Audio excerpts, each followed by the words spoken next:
Si hay un hombre que maneja las encuestas de manera adecuada y responsable en la Argentina, es Ricardo Rubié. ¿Qué tal, Ricardo? Gabriel Fernández te saluda. ¿Qué tal? ¿Cómo estás? Sí. Muy bien, muy bien.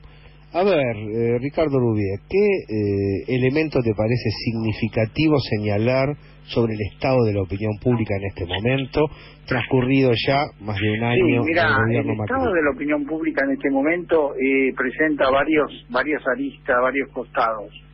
Uno que es directo, con el cual todos nos damos cuenta, y todos advertimos rápidamente, que tiene que ver con la cuestión socioeconómica y el impacto socioeconómico en el humor de la población, porque está afectando aspectos concretos como son los ingresos, cómo es el trabajo y demás. Se genera un crecimiento de la incertidumbre y aumenta la desesperanza en función del crédito que ha tenido esta administración. Mantiene un cierto crédito, pero indudablemente se ha achicado comparado con meses atrás, en función de que la anunciada recuperación económica no se produce. Y esto es un aspecto directo, fácil de comprender y demás. Ahora, hay otros aspectos que están jugando y que seguramente van a jugar en el momento electoral, que tiene que ver con, digamos, la confianza o la adhesión a las políticas, a determinadas políticas, o una suerte de respuesta. El voto sería como una respuesta a la situación o a la contradicción entre presente y pasado.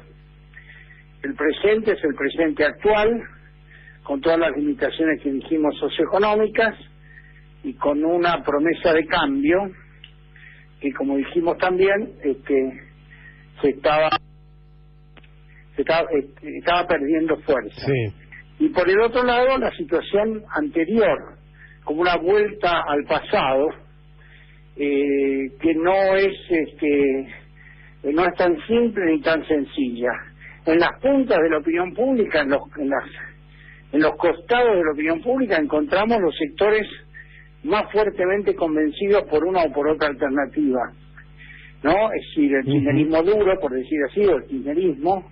Ahí estamos hablando de un 25 y un 30% de la población total del país. En la provincia de Buenos Aires es más, un poco más. Y en la otra punta, el antikirchnerismo furioso, digamos, que apoya decididamente al gobierno de Macri. Y en el medio tenemos la mayoría de la población, o una parte importante de la población, que es el que está más sometido a esta contradicción que traté de explicar recién. Sí.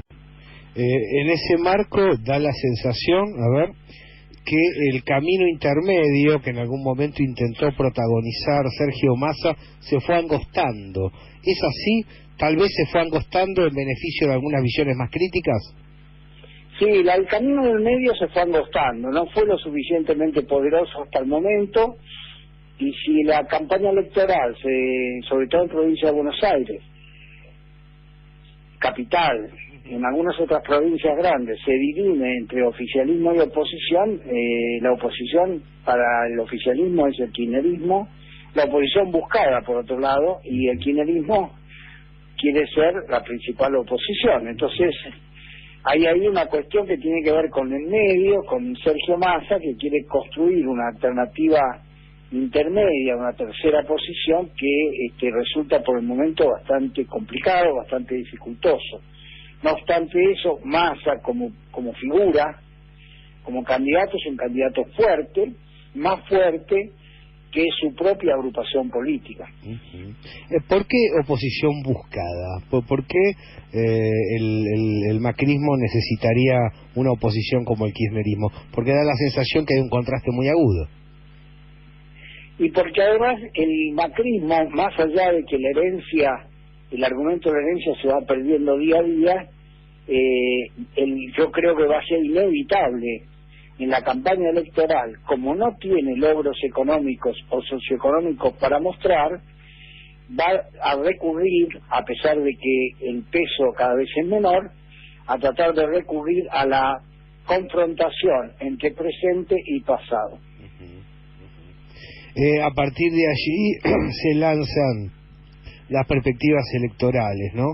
Hubo muchas informaciones en el último periodo sobre la candidatura de Cristina Fernández.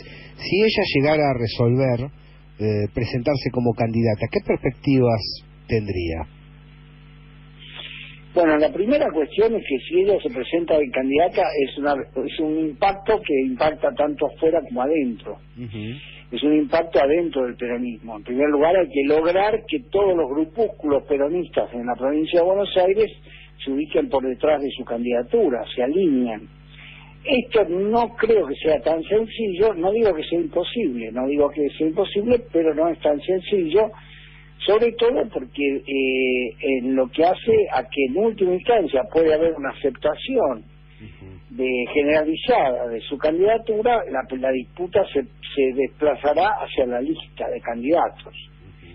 Y ahí veo bastantes complicaciones al respecto sobre las cuotas, sobre los lugares que va a ocupar cada sector y demás. No lo veo tan sencillo. No lo veo imposible, pero no lo veo sencillo. ¿Y Scioli cómo está ante la opinión pública? ¿Cómo ha quedado después de la derrota del año anterior? Scioli tiene todavía un caudal de votos interesante, significativo, pero es menor al que tenía un año atrás. O sea, ha tenido una caída, pero esa caída no lo ha puesto de ninguna manera fuera del partido.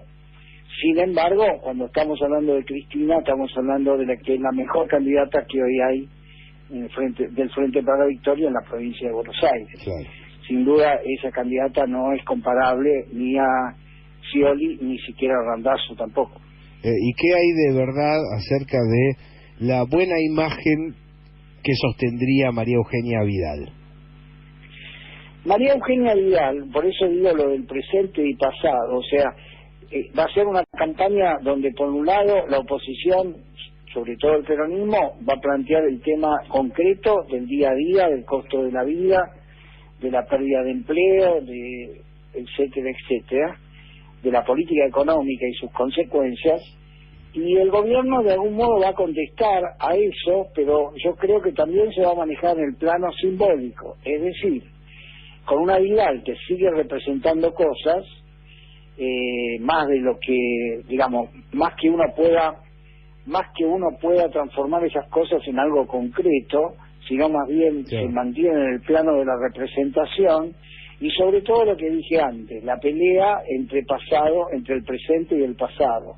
O sea, para decirlo un poco rudamente, el argumento de Cambiemos va a ser, usted quiere volver a ese pasado, ¿no? Con la judicialización, la corrupción, etcétera, etcétera. Usted quiere volver a ese pasado, va a ser, por supuesto yo lo estoy diciendo un poco groseramente para que se entienda.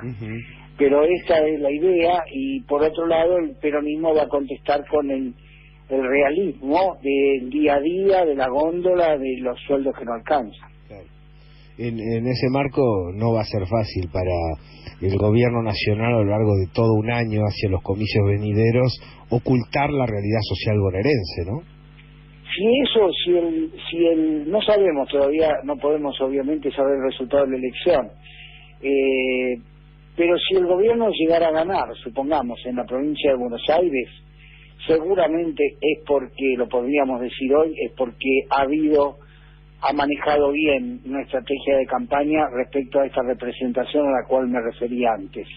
Porque la verdad que no tienen demasiado para mostrar en términos tan concretos, de resultados concretos que la gente cuando va a la feria, cuando va al mercado se da cuenta, que no tienen cosas muy concretas para mostrar, porque según ellos, según lo que ellos mismos dicen, los funcionarios, los resultados se van demorando. Algunos ya anuncian que hay resultados, pero hay un problema que yo quiero aclarar con los resultados económicos. Es probable que algún sector de la economía mejore, por ejemplo el campo, obviamente. Pero de ahí tomemos el ejemplo del campo, que es un buen ejemplo, porque al campo sí le va bien. Ahora, un buen resultado en un sector de la economía no significa que sea visible para el conjunto de la ciudadanía, donde más del 70% de los argentinos viven en ciudades. no es tan simple advertir el resultado de una recuperación económica de un sector si ese sector no llega a poder ser percibido en forma muy concreta por la sociedad. Ricardo Rubier, y una reflexión general, porque el rol de los medios ha sido tan intenso en los últimos 4 o 5 años y en este último tramo con más significación. ¿Cuál es la incidencia real que tienen los medios sobre el decurso de la opinión pública? ¿Cómo golpean sobre la opinión? Bueno, para contestar esa pregunta aparentemente inocente, a mí en la facultad, cuando yo planteo esa pregunta, nos lleva a un seminario tratar de resolverla y no la resolvemos. No, la pregunta, para darle la respuesta seria que corresponde, es decir, que esa pregunta que usted está haciendo, o que vos estás haciendo, es la pregunta que todavía la academia no ha podido resolver. Y lo digo muy en serio, muy en serio. Una cosa es la consigna política, hablar de los medios hegemónicos, hablar del dominio en los medios de comunicación, las leyes contra los monopolios, obviamente que eso se divide en la política y que debe haber lucha contra los monopolios, la concentración de la palabra, etcétera, etcétera. Y otra cosa es poder contestar esa pregunta con suficiente fundamento científico. En realidad, la verdad es que se está investigando. Se está investigando qué es lo que ocurre y en la cabeza de la gente una vez que se incorporó el estímulo comunicacional de determinados medios de comunicación. La verdad que sabemos muy poco sobre eso todavía. Gracias por la franqueza. Y una más de tono interpretativo. ¿Ha tenido que ver en las dificultades del armado del Movimiento Nacional y Popular aquella ruptura entre Gobierno Nacional y Movimiento Obrero que todavía se hace sentir de un modo indirecto? Sí, claro que se hace sentir, sin duda. Se le hace sentir porque es una ausencia, es una falta que se no se puede pensar en movimiento nacional si no se piensa que los principales actores estén adentro. La verdad, y sobre todo el movimiento obrero organizado. El empresariado uno puede decir muchas cosas, y no generalmente todas buenas. La Argentina no existe una burguesía nacional, eso no es hablar ni bien ni mal, es un dato objetivo. No existe burguesía nacional, no existe conciencia de empresariado nacional, no existe, ¿no? Eso se ha perdido, en realidad hubo, pero se perdió. En cuanto al movimiento obrero, sí existe el movimiento obrero organizado, con sus organizaciones, también con sus divisiones, y la verdad es que no se puede pensar en un movimiento nacional sin el movimiento obrero organizado. De acuerdo. Ricardo Rubier, muchísimas gracias por esta comunicación con la señal aquí en Radio Gráfica. No, al contrario, que les vaya muy bien. Gracias a ustedes. Chao.